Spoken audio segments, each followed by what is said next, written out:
In a world where it seems totally normal to listen to a podcast about the Toronto Argonauts, it's the X's and Argos podcast.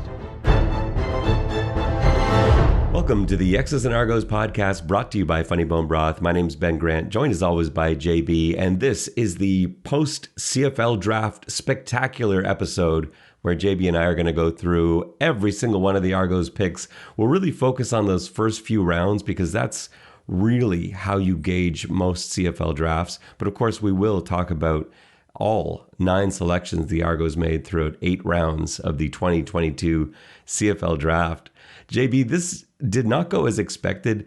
It was much easier to predict, I think, than last year. Like, I didn't feel like it was all over the place like last year, where we had guys that projected in the 4th and 5th round going in the 1st round and vice versa. This went pretty much the way I thought it would, but not necessarily in the exact order. That first round was intense. First round was really unpredictable. A surprising number of trades I didn't think the talent level was high enough to really demand all those trades. But I love it. Like, look, I think the first round broke really well for the Argonauts. So I'm happy that all those teams wanted to trade with each other. Extremely well for the Argonauts. I think the first 2 rounds, and I was really nervous about it as it was coming together. And like you said, I think there was, it's sort of hard to gauge what teams were thinking. You had 2 teams that didn't have a first round pick, but then you've got Edmonton and Montreal with 2 first round picks. Montreal, of course, picking first as well. So the first pick overall, Terrell Richards, everyone knew that was going to happen. And then Ottawa started the chaos by drafting Zach Pelios, who I really like, but I wasn't expecting him to go there. And so you had a couple guys that everyone thought for sure were going in the top 4 or 5 that were still on the board as the Argos pick was coming up. So you had Deante Knight, defensive lineman, and I was screaming at that point, like, you got to draft Deante Knight at 6, because I didn't think there was any way he was going to be there at 6. And you also had the possibility that Tyson Philpott would get drafted because he was still there, and I didn't think he was going to make it to the Argos at 6. The Argos could have gone anywhere there. BC surprised me by taking another guy that we both like, Nathan Cherry. We talked about him, again, not in the first round. We were talking about him as a potential second round pick. Enoch Makanzo, Edmonton took, which made sense. But yeah, there the Argos were at 6. You weren't so sure about Deante Knight at 6. I felt it had to happen. They ended up taking Gregor McKellar. What were you thinking at that pick? I was up for an offensive lineman, as I said before. I thought that that's probably where I would have gone. So I was happy with the pick. I was surprised it was my fellow Nova Scotian. I kind of joked about the CFL Atlantic stuff, but I liked him. I thought that he had real edge. And certainly that's something teams are always looking for. He's got decent measurables. His film is not overwhelming. His film's okay. He doesn't look like on the film like he's going to start this year.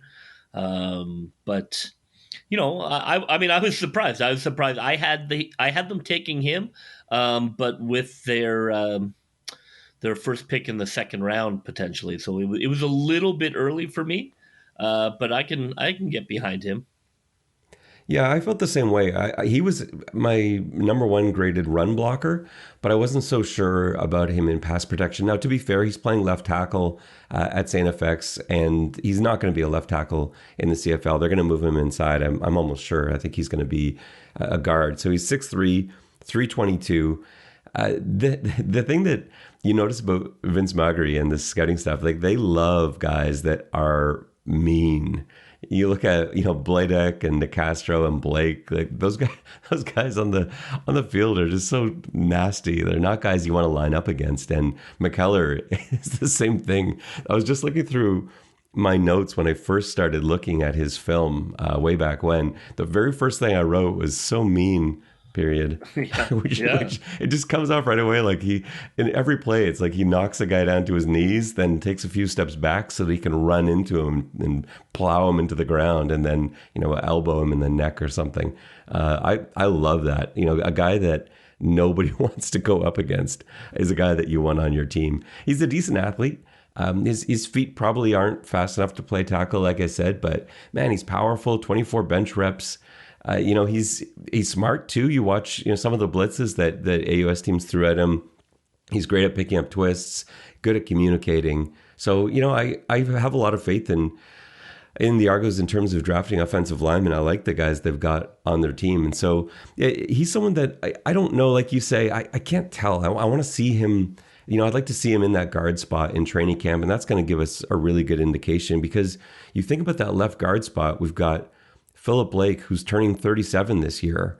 And you just, wonder how long it's going to be for Philip Blake. And here's somebody that can slide in as a left guard. He's meant to be a left guard. That's really his ideal position. So yeah, I think that's probably what they're thinking. By the end of the season, I wouldn't be surprised to see McKellar as the Argos left guard. I don't think it's going to be right away though. If it is, I think that's putting a lot on him, especially with Nicastro still pretty young, still pretty new, next to him at center. So I don't think that's the plan. I don't think the plan is to release Philip Blake and, here's your left guard starter, but I wouldn't be surprised to see that by the end of the season.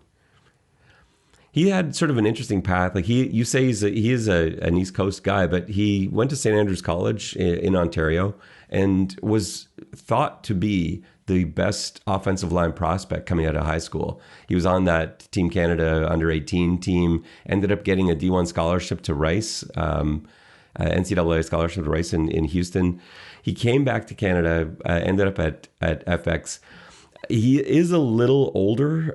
He's turning 25 this year, but that's not new for the Argos. Like Churchill was drafted a couple of years ago, turning 26 in his draft year. So it's not something that scares them off like it does with other teams. And me too. I don't really like typically drafting guys that are 24 or older, but you and I have discussed this before. It's probably more of my own hang up than anything else. There's really not a ton of data to support me. My view on it is just that the sort of peak they have, that sort of jump that they have in productivity usually happens in that 22, 23 range. And so what you get at 24 is what you're going to get. You don't usually see another jump. Whereas drafting someone at 21, 22, you are still going to see that jump. But yeah, I think it's a good pick. I'm going to end up giving this. Sorry, I think go in on. retrospect, it's an even better pick. I think it was for me, it was an eyebrow raising pick, but the way round 2, 3, and 4 fell, it looks great. I think if 2, 3, 4 fall differently, maybe it feels a little more like a reach. But because the way the board fell, I think, we talked about it, basically like we got the people we wanted just in the wrong order.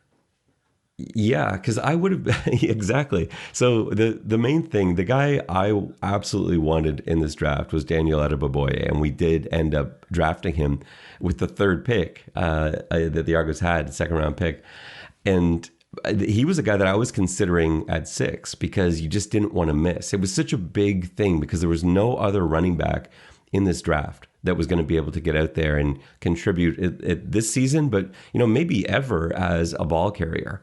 And so it was so key to get him. So I would have been okay with the Argos taking him at 6, but I was thinking, well, 10, we don't want to let him get past 10. Let's take him at 10 if not.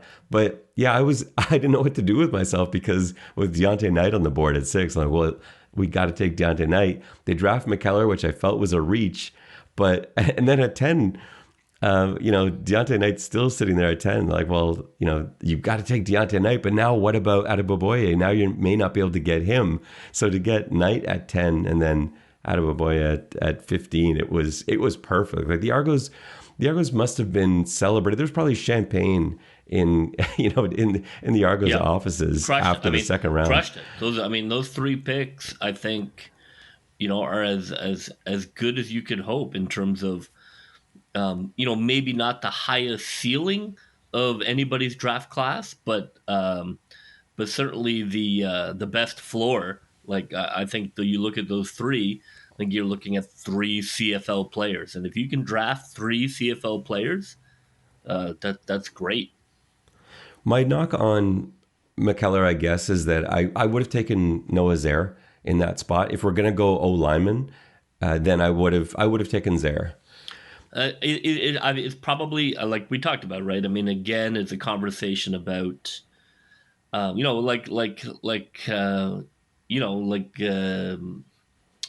with De Castro, you got to weigh talent versus availability, and I think they're like, well, it worked out last time, and okay, this guy has more talent, but there's a 20% chance we're never going to see him, and this guy, there's 100% we're going to see him. So I think you probably run the numbers on that, and it worked out well last year, so it doesn't surprise me that they went with that philosophy again. Yeah, I completely agree. And it does make sense. Like McCullough is definitely going to be there in camp. And who knows how long it's going to take for Noah Zaire to arrive. And that's why he was dropping. And I think that was why Deante Knight dropped as well. So just to wrap up with McKellar, I'm grading that as a B plus because, I get this was obviously Toronto's number one lineman. This was obviously the number one lineman on their board. And we know that because Zach Pelios, the only other lineman drafted to that point. I can't see, just looking at the type of player that Gregor McKellar is and the type of player that Noah Zaire is, looking at those guys, I don't think if they're passing on Zaire, they're drafting McKellar. Pelios is more in the mold of Zaire, and so I have to believe that this was Toronto's number one offensive lineman, and he fits the mold. He's the kind of guy that the Argos like. We know that and they did need more help in run blocking. And this is obviously going to be a point of emphasis this season. They've talked about that. They brought in Andrew Harris. They drafted a running back. Clearly the ground game has to be better. And McKellar is the answer in that instance. So while I would have still taken Zaire, I totally get it. And ultimately he's their number one O lineman. So that's a B plus from me. How do you see that grading? Yeah, look, it's great to be the grader with the beauty of hindsight. Nobody took another offensive lineman in the first round, so would he have been available? It was a bit of a gamble. I'm going to give it a B as well, because I think that. I guess they probably had four people they liked, and they were okay if those disappeared. Yeah, I'll give it a B because we'll see. I love his toughness. You look at his tape, it's not, it's not, it doesn't knock you out. So we'll see. I'm all for him. I'm all for him having a big role at CFL Atlantic. I'll give it a B. Mike Hogan said the Argos staff had three players in particular that they were really hoping for at 6. I would not be surprised if those three players they were hoping for at 6 are McKellar, Deante Knight, and Daniel Adeboboye. Wouldn't that be amazing if these are the three guys you want in the draft? You're hoping one of them's still there at 6 and you get all three of them. We'll see. Mike usually does a write-up and that'll probably come out. I was shocked Edmonton didn't take Knight. I know. I can't imagine that they rolled the dice on that and thought that Edmonton was going to pass on Knight for sure. They didn't take him twice. They had 2 picks in the first round. No, I guess, right. I guess you could say, well, they passed on him once, so yeah. Well, it's interesting. I think it's the thing about, not knowing if he's going to be there, and that's the one risk with Deante Knight. Now, the Argos posted a video of Coach Dinwiddie calling up Deante Knight to let him know he was going to be drafted by the Argos, and just the way he was talking, the way they were both speaking, the language sounded like it's one of those I'll see you soon sort of situations, but you never know. He's a really talented defensive lineman. He's got an invite to both Tampa Bay and Washington. We'll see how that works out. I think he probably ends up back here, and it could be as early as this spring. Maybe it's longer than that, depends what he looks like down there. But he's such an exciting prospect. He can play anywhere along the defensive line.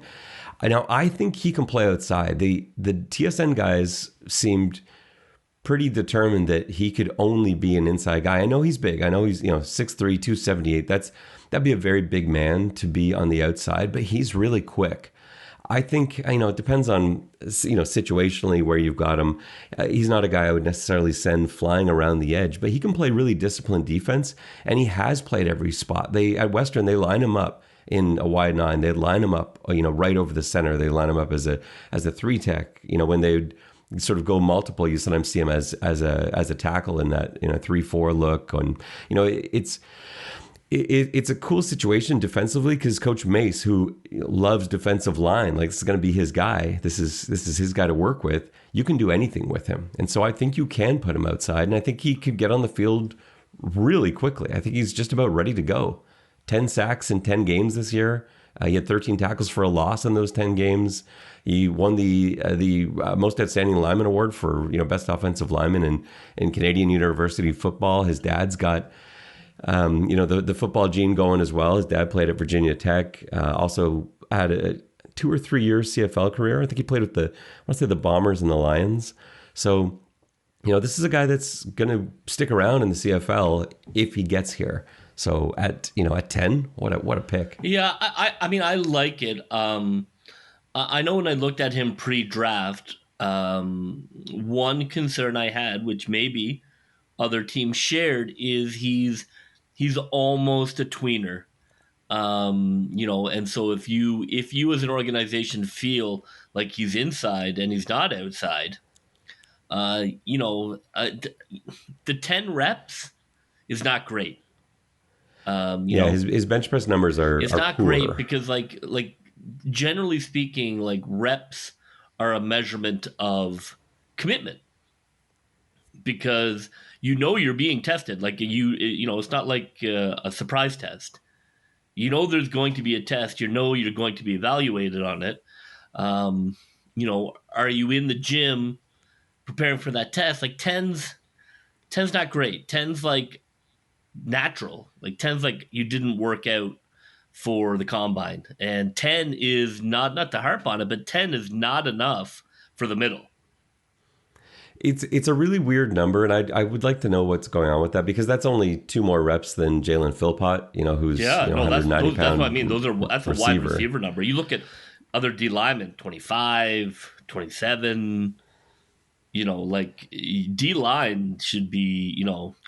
Look, and I'm just looking at the numbers. I don't know what the story is. I don't know if he was injured or he couldn't work out and all that sort of stuff. And I'm not saying anything. I don't want to cast any aspersions here, but if you're looking at why he dropped, to me that's probably one of the reasons he dropped.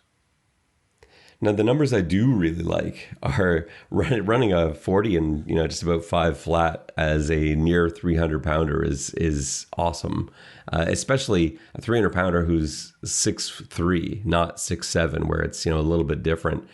So I do like the speed, and you see it in his game film too, where he just flies off the line. Not to the same degree like we saw it with. When we looked at Sam Acheampong, for example, when we watched his tape coming out of Laurier, he had a different level burst, and he was more explosive than Knight coming off the line those first couple steps.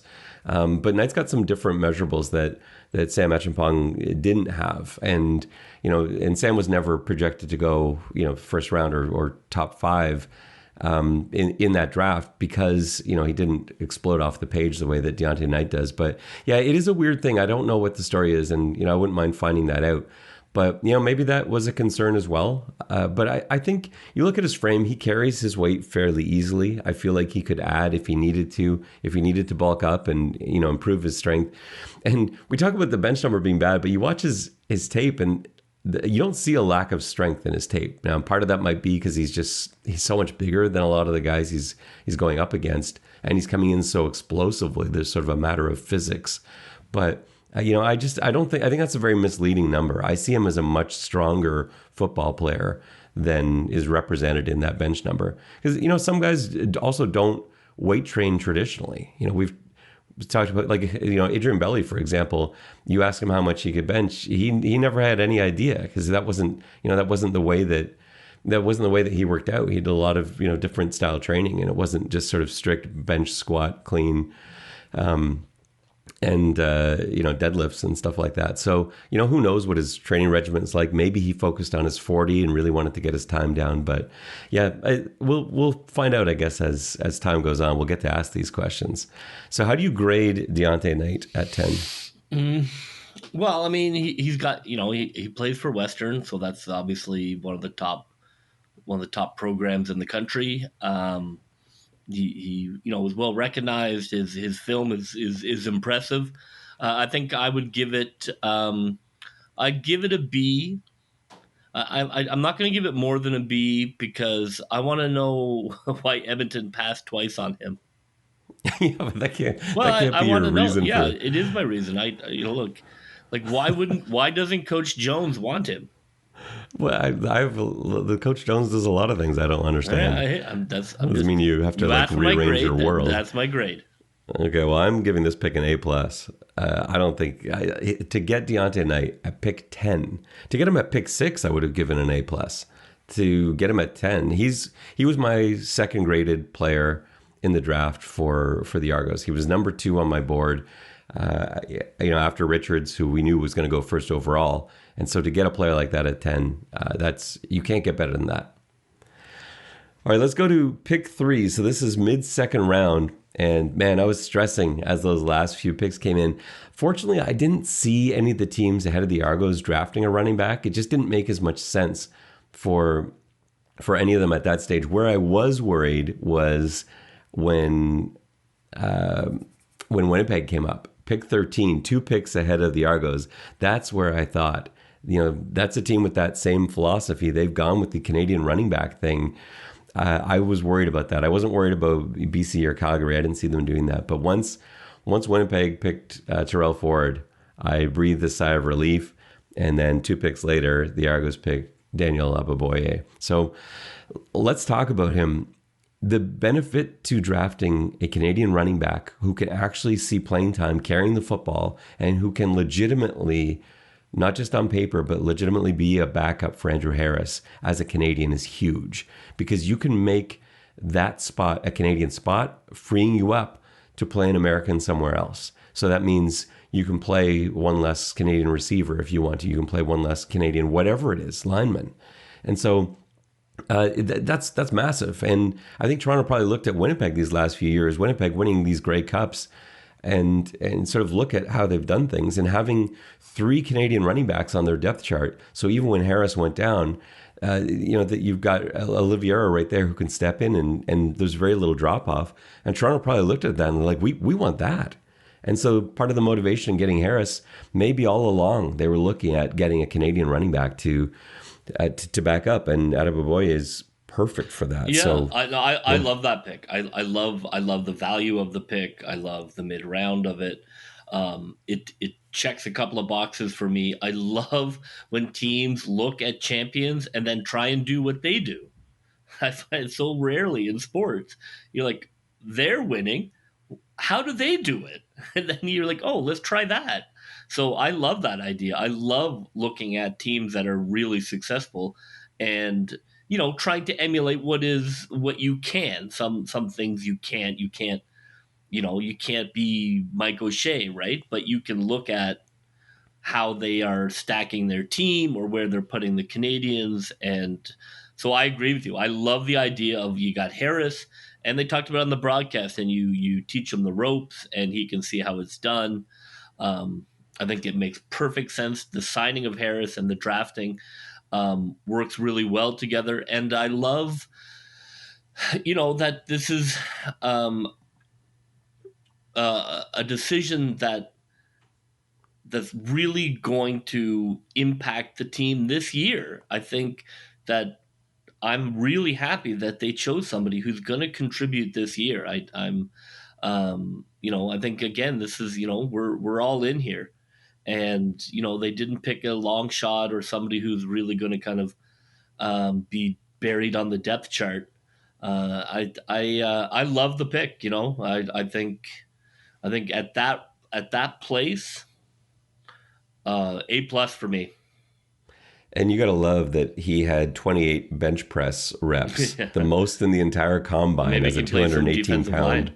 running back. He could. He's super strong. He's ridiculously strong. We coached against him when he was playing at Northern, and he ended up transferring for the end of high school to the Hill High School in Pennsylvania. Ended up with Bryant University. I think he was the first player they signed with that draft class. So, there was high interest in him. And then he ended up being an all NEC running back, just a super hard worker, smart football player too. You can see the desire to get better when you watch him over every single year. There's something that he's doing differently. There's a different level of focus.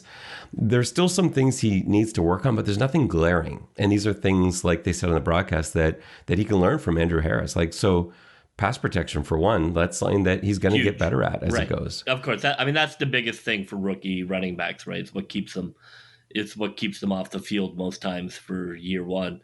But what I also love is anytime you can get the first guy in a tier, right? I mean, if you can get like the best guard, okay, if you can get the best defensive lineman, if you can get the best running back in the draft, I think when you can take the best in a position. That is also something that I think you can't go wrong with as a philosophy. Yeah, and I'm excited to see him play. He'll be another guy that I'm really excited to see at camp, and just to see too how he's improved since the fall season as well, because he's been working on that pass pro. He's been working on his hands, but he's so much fun to watch in space because he's so strong and really quick. He's got very good vision. I would like to see him carry the ball a bit more securely. You watch his film, he does sometimes swing his arm out, and that as a coach, that drives me up the wall. So I'd like to see that get fixed a little bit. But these are just all nitpicky things that we can iron out in a matter of a few weeks. And so I'm sure that's the hope. It's an A+ from me. This was a must for me. And how about that? Through 2 rounds of the draft, JB, the best run blocking offensive lineman in the draft, the best defensive lineman in the draft, and the best running back in the draft. I know, and I know that we love the Cassar draft, and it starts to feel like, I don't know, like fandom here. I was more than willing to come out and be like, no, but look, that crew crushes it. They crushed the draft. There's no two ways about it. They have a strategy. It makes sense. They don't think they're smarter than everybody. They pick good players. They get good value. It's great. It's so nice to cheer for a team that doesn't have people making decisions that don't make any sense. And I would argue that we don't cheerlead at the draft as well, because even though we did like some picks, like we didn't really like the early Churchill pick at the time. We didn't really understand that pick. It didn't really make sense to us. We didn't really like Nicastro initially at the time. It worked out really well. We were obviously wrong. But, we don't have a record over the last few years of just sitting there saying, yeah, what a great pick. Although I think we liked Nicastro more than Churchill. I might be making that up. Well, I liked Nicastro. The good thing about Nicastro was once we sort of kind of looked at him as a center, because I did have him graded as he was my top center, but I was kind of looking at him as a guard. I wasn't thinking of him as a center. So I had him as a 4th rounder, but I did put in my notes, best center in the draft. But I wasn't thinking he would be a CFL center. I was thinking he was going to be a CFL guard. Anyway, so it's good. Look, it's great. I'm happy to be positive with this. It's late at night, and I'm happy to be in a good mood about it and not banging my head against the table. Yeah, agreed. So let's move on. The 4th pick, Enoch Penny-Larea, linebacker out of McMaster. I really like this one. This one too. There's going to be there's a few picks I have questions about. This isn't one of them. So he was my 22nd ranked player on my board. And to be able to, again, just think about this in context. For the 4th player you're taking, to get somebody that you've got, on my board as 22, it's probably higher on their board. He's a tremendous athlete. He projects as a will linebacker, but he's got the speed to play Sam if he can get better in coverage. He sometimes would get a little bit lost in zone coverage. You watch his MAC tape. He wasn't you could see the athleticism there, but there were certainly plays where you're like, I don't know what's going on quite here. He's 5'10", 217. You'd like him to be maybe a little bit heavier if he's going to play that will spot, but that would be perfect for the Sam spot. I'm interested to see what they do with him. You know what was interesting on the broadcast too was, not to get all Coach Jonesy all the time, but I thought his kind of quick reference to how the hash mark change is really going to impact what you do at will. I think that's a highly underrated factor this season and in this draft. Yeah, for sure. And it affects a few positions. Will, it affects a lot. Field corner, it affects a lot. And the Z receiver, it affects a lot. So, yeah, and probably boundary halfback, or sorry, field halfback as well. But yeah, this, having an athlete like this, and here's another guy, 27 reps on the bench, and he also runs a 4.5 just on those numbers alone. Nice measurables. Yeah, for your fourth pick. So yeah, just bring him in and see if he can learn. You've got a great group to teach him, to take, to have Enoch Mwamba take a guy like that under his wing and say, all right, let's go through some stuff, kid. Let's see what we can teach you. I like that pick a lot. I'm giving it a B in the end just because there's a lot of unknown. He's an unproven player. You can see the athleticism there. It's not a guarantee though. And sure, it's fourth pick, but we're still in the third round. So that's a B from me. Yeah, I'm same with me. Like third round, you're still, you look historically, you're still finding guys who contribute in the third. It drops off pretty sharply after the third in terms of picking players who become real contributors for any team. I agree too. I mean, I give it a B. I don't know a ton about him because to be honest, my eyes glazed over a little bit after the first two rounds in terms of people we were interested in. But you look at his measurables, they're nice, I think that's a nice addition to the room. And you could see that being a position that we could do with another person. They didn't waste a pick on a wide receiver or another defensive lineman who's not going to get any reps. So, pick makes sense. Measurables look good. His highlights look decent. Why not? Round 4 was upsetting for me because round 4 began with Edmonton and then Ottawa taking two players that I had really high on my board who had slipped down. Gavin Cobb, a receiver out of Manitoba. I loved watching Gavin Cobb at the combine. His tape's good too. He's a little small, but he's a heck of a player. And Daniel Valente, the defensive back from Western, I felt like I was one of the few guys that really liked him. I had him ranked as my 13th favorite player in this draft. He's a little small, needs to gain a bit of weight as well. But those two guys went, and I was really hoping that the Argos would be able to pick up one of those guys with the 35th pick overall in that fourth round. They ended up going with Braden Knoll, offensive lineman out of Wilfrid Laurier, 6'4", 298. Here's the deal with Knoll. He can basically play anywhere along the line. He projects best as an interior guy in the CFL.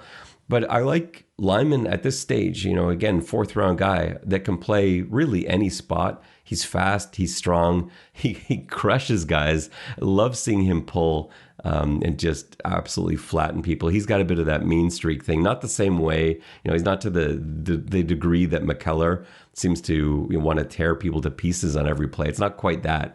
But yeah, he's got a little bit of a nasty side too. So yeah, for a fourth round pick, yeah, I love it. Yeah, we got caught in a bit of a DB run, and that happens sometimes. Sometimes you just get caught at the end of a run. I think if we could have added, another Canadian safety, that would have been terrific. But hey, you're never going to have to sell me on picking an offensive lineman. So I am going to also give that a B. Yeah, I'm going with the B+ with that pick. I just think it's, and again, a good program that produces a lot of really good CFL talent. His measurables are good. His numbers are great. You watch his film and it's solid, and he's got that flexibility. So yeah, that's a B+ for me. Moving on to. We're going to talk about one of my favorite things is round 5. Did you see what happened at the end of round 5? I don't know if I know what you're talking about. Well, because everybody loved Beeksma to Winnipeg. Oh, right. And there's no chance O'Shea wasn't sitting there going, okay, here we go. My long lost son. Yeah, I didn't even think about that as it happened. We talked about that last week where Beeksma was going to end up in Winnipeg for sure. It just seemed like destined. There's no chance Hamilton didn't pick him entirely out of spite. It's true. You know, how he lost back-to-back Grey Hamilton. Cups. That is petty goodness. That's true. I hadn't thought about that DB run. You're right. I'm looking back through it. All these guys I loved to project as a safety, and they all got taken right before the Argos pick there. But they made up for it later. We'll get to that in a couple of minutes. So round 5, they end up taking Daniel Kwamu with the 44th overall pick, linebacker out of UBC, 6'1", 215.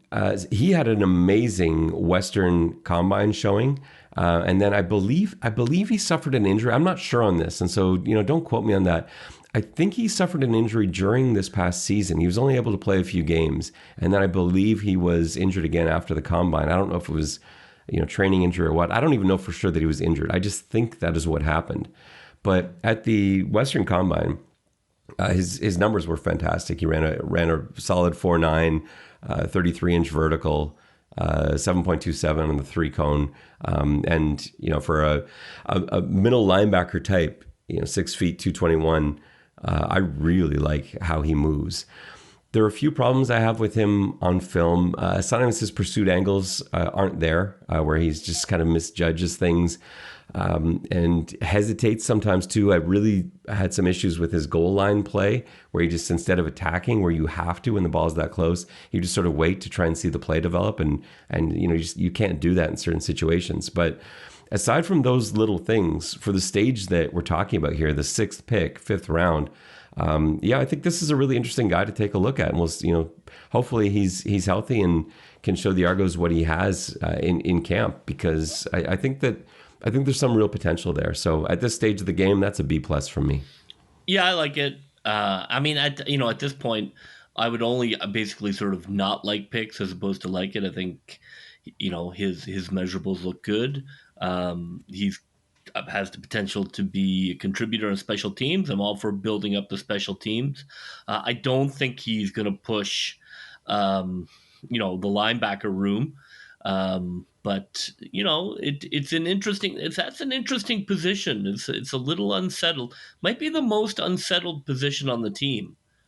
In terms of looking at who are the 4 best linebackers on the team. I'm not so sure we know who the 4 are, or if the 4 are enough. So it's interesting to have a little competition in that room.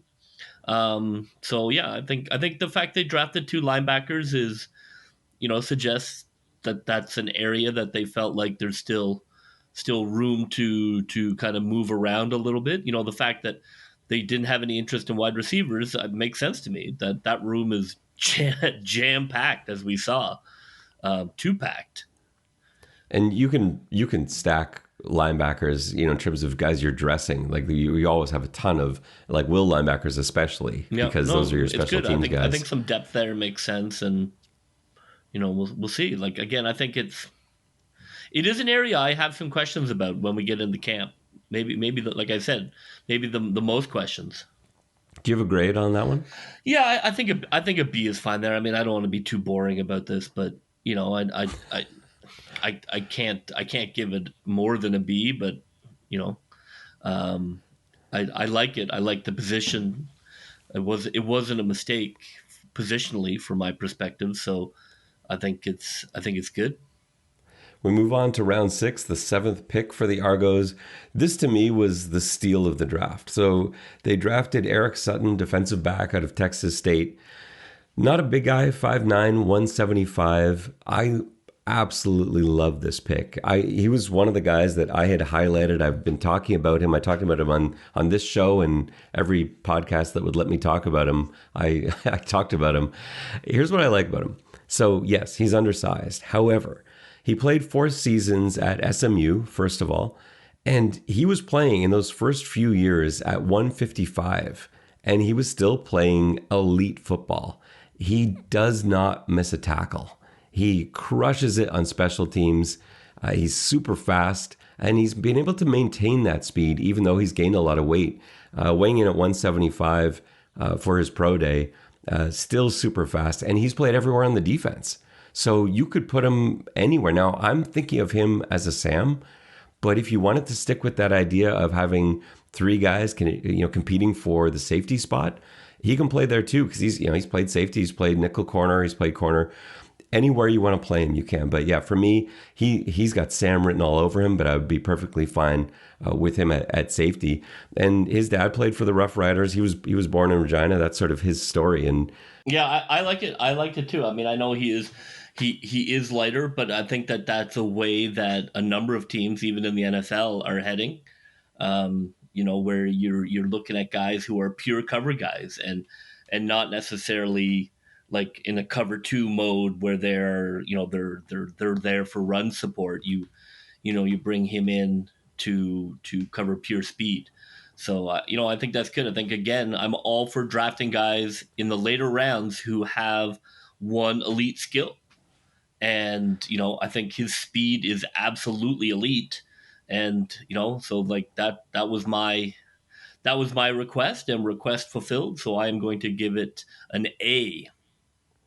It's an A+ from me, because to draft a guy in the 6th round that is definitely going to make the team, that's an A+. So yeah, A+, well done.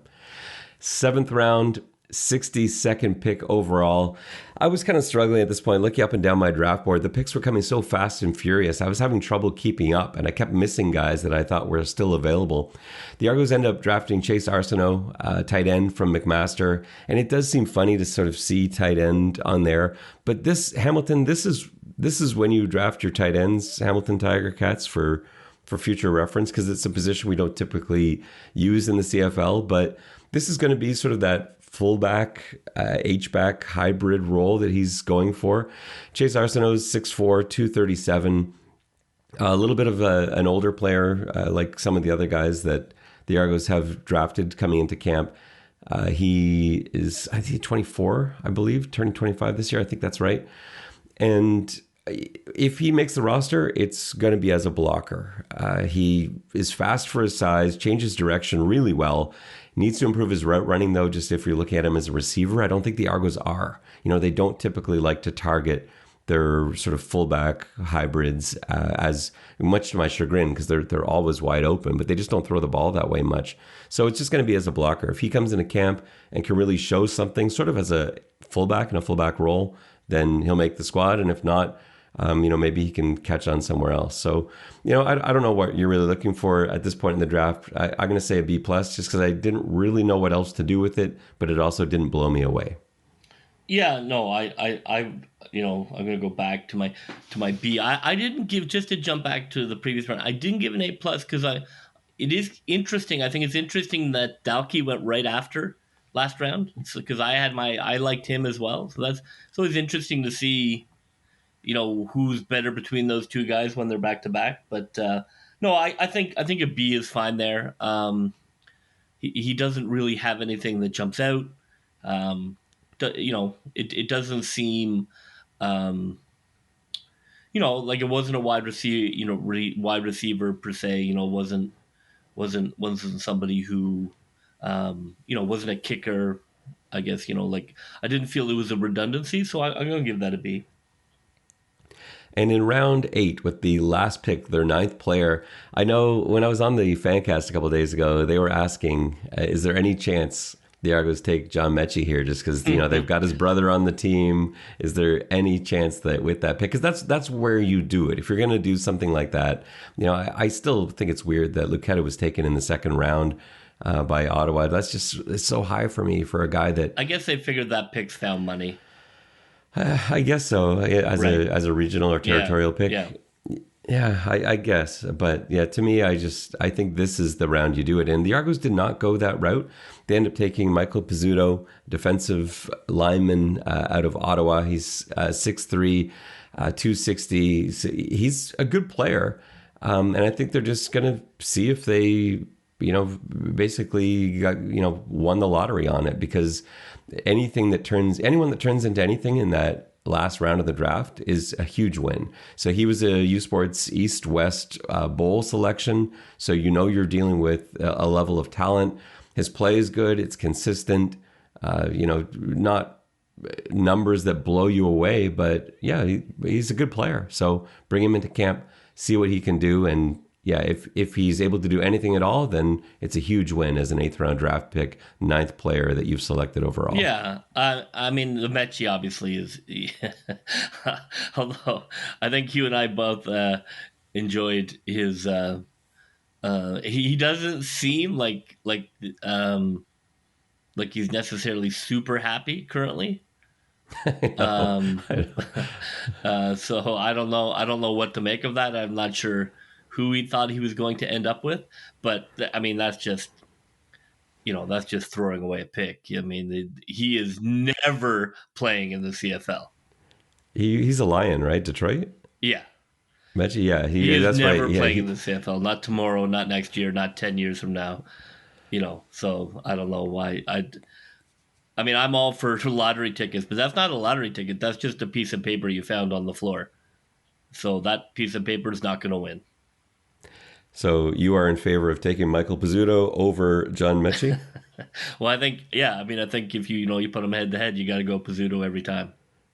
That's right. Well, I'm for lottery tickets. I'm not for picking pieces of paper up the floor and hoping it wins. The pick's an A for me, just because to find a guy in the last round who was invited to an East-West Bowl, that's great. You found a potential diamond in the rough. So I'm going to give that pick a C, because what could they have done better? I will see him play for the Argos.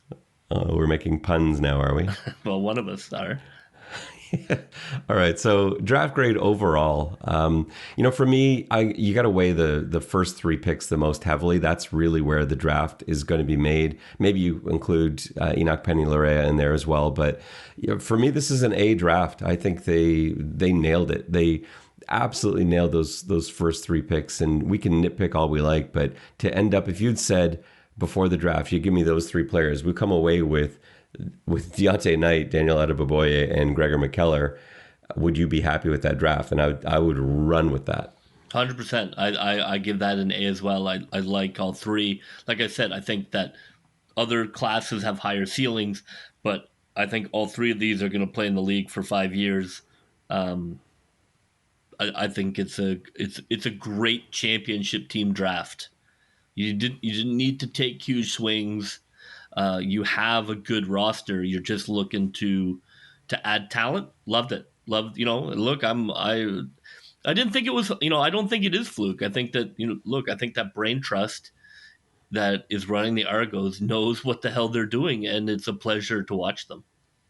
I'm excited to see Hoagie's piece that he'll put out. I don't know if it'll be tomorrow or the next day, but he's done this for a few years now, where he's sort of talked through what was going on in the room. I want to know how much celebrating was going on after that second round. I think they're going to be over the moon. So I can't wait to see that piece come out. Well, that will just about do it for us on this episode of the X's and Argos podcast. If you have not yet done so, please subscribe, please rate, leave a review, help other Argos fans find us as we get closer and closer to the start of the 2022 CFL season. For JB, this is Ben Grant saying so long, and may all your pre-snap reads be good ones. I'll see ya.